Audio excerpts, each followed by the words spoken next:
ബംഗാൾ ഉൾക്കടലിൽ രൂപം കൊണ്ട ഫിൻചാൻ ചുഴലിക്കാറ്റ് പുതുച്ചേരിക്ക് സമീപം കരയിൽ പ്രവേശിച്ചതിനു ശേഷം തമിഴ്നാട്, കർണാടക വഴി വടക്കൻ കേരളത്തിൽ എത്തിച്ചേർന്ന് അറബിക്കടലിൽ പ്രവേശിക്കാൻ സാധ്യതയെന്ന് കാലാവസ്ഥാ വകുപ്പിന്റെ മുന്നറിയിപ്പ്. ഡിസംബർ 2-നും 3-നുമായി കണ്ണൂരിനും മംഗളൂരുവിനും ഇടയിൽ ശക്തി കുറഞ്ഞ് അറബിക്കടലിലേക്ക് നീങ്ങുമെന്നാണ് വിവിധ അന്തരീക്ഷ മോഡലുകളുടെ നിഗമനം. ചുഴലിക്കാറ്റ് കരയിൽ പ്രവേശിച്ചതിനു ശേഷം കേരളത്തിലെ സാഹചര്യം കുറച്ചുകൂടി വ്യക്തമാകുമെന്നും നിരീക്ഷകർ വ്യക്തമാക്കുന്നു. ഇന്ന് വൈകുന്നേരം മുതൽ കേരളത്തിലെ അന്തരീക്ഷ സ്ഥിതിയിൽ മാറ്റങ്ങൾ ഉണ്ടാകുമെന്ന് കാലാവസ്ഥാ വകുപ്പ് മുന്നറിയിപ്പ് നൽകി. തിങ്കൾ, ചൊവ്വ, ബുധൻ ദിവസങ്ങളിൽ മഴ ശക്തമാകും.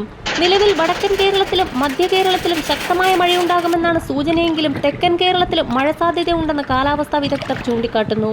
അതേസമയം ചുഴലിക്കാറ്റിന്റെ ഫലമായി തമിഴ്നാട്ടിൽ കനത്ത മഴയാണ് അനുഭവപ്പെടുന്നത്. തെക്കൻ കേരളത്തിൽ രാവിലെ മുതൽ ആരംഭിച്ച മഴ ഇപ്പോഴും തുടരുകയാണ്. ഫിൻചാൻ ചുഴലിക്കാറ്റിന്റെ പശ്ചാത്തലത്തിൽ കേരളത്തിൽ തുലാവർഷം കനക്കാൻ സാധ്യത. തുലാവർഷം തുടങ്ങിയ ഒക്ടോബർ മാസത്തിൽ പ്രതീക്ഷിച്ചത്ര മഴ സംസ്ഥാനത്ത് ലഭിച്ചിരുന്നില്ല. നിലവിലെ അറിയിപ്പ് പ്രകാരം ഡിസംബർ ആദ്യവാരം കേരളത്തിൽ അതിശക്തമായ മഴയ്ക്കാണ് സാധ്യത. പത്തനംതിട്ട, ആലപ്പുഴ, കോട്ടയം, എറണാകുളം, ഇടുക്കി, തൃശൂർ, പാലക്കാട് ജില്ലകളിൽ ഇന്ന് യെല്ലോ അലർട്ട് പ്രഖ്യാപിച്ചിട്ടുണ്ട്.